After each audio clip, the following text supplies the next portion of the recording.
ఈ విషయంలో ప్రధాని మోడీ గారు 7 సూచనలు చేశారు. వర్క్ ఫ్రమ్ హోమ్ ఆచరించడం, బంగారు కొనుగోలు నిలిపేయడం, పబ్లిక్ ట్రాన్స్పోర్ట్ వినియోగించడం, వంట నూనెల వాడకం తగ్గించడం, ప్రకృతి సేద్యానికి మళ్లడం, స్వదేశీని ప్రోత్సహించడం, విదేశ ప్రయాణాలకు దూరంగా ఉండడం వంటి సూచనల్ని ప్రధానమంత్రి గారు ప్రతిపాదించారు. అనేక దేశాలు ఇప్పటికే పొదుపు చర్యలు చేపట్టాయి. అమెరికా, చైనా, ఫ్రాన్స్, దక్షిణ కొరియా, జర్మనీ, థాయిలాండ్, శ్రీలంక, ఇటలీతో సహా అనేక దేశాలు ఆయిల్, ఎనర్జీ రెండు కూడా ఆదా చేసే కార్యక్రమాల కోసం అనేక నిర్ణయాలు చేశారు.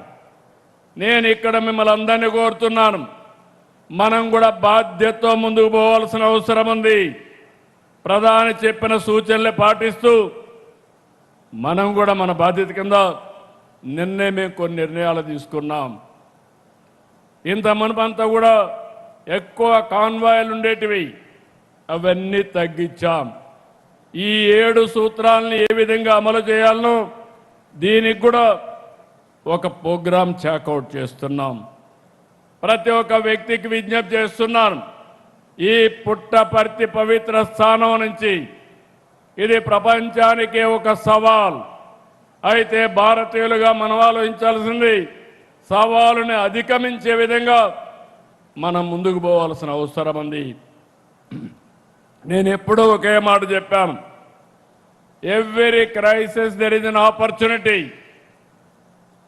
Even this crisis, because of geopolitical situation, we have to make it our convenient, we have to convert it in opportunity and face it effectively. నేను ఇక్కడుండే పుట్టపర్తిలో మిమ్మల్ని కానీ రాష్ట్రంలో ఉండే 5 కోట్ల మందిని కోరుతున్నా, మనం అందరం కూడా ఆలోచించుకోవాల్సిన అవసరం ఉంది. ప్రధానమంత్రి గారు చెప్పిన పొదుపు ఉద్యమం మన రాష్ట్రం లీడ్ చేయాల్సిన అవసరం ఉందని చెప్పి కూడా నేను మీకు తెలియజేస్తున్నా. అది చేయడమే కాకుండా రాయలసీమ చరిత్రలో కొత్త అధ్యాయాన్ని రాసే ఈ కార్యక్రమానికి వచ్చిన మీ అందరినీ పేరు పేరున అభినందిస్తూ, ఇది ప్రారంభం మాత్రం, ఇది తిరుగులేని శక్తిగా రాయలసీమను తయారు చేసే బాధ్యత ఈ ఎన్డీఏ ప్రభుత్వాన్ని. దీన్ని అందిపుచ్చుకునే బాధ్యత ఇక్కడ ప్రజలది. దానికి సిద్ధంగా మనం కోరుకుంటూ, జై భారత్, జై తెలుగు తల్లి, జై హింద్. గట్టిగా చెప్పండి, జై భారత్, జై భారత్, జై భారత్, జై తెలుగు తల్లి, జై తెలుగు తల్లి.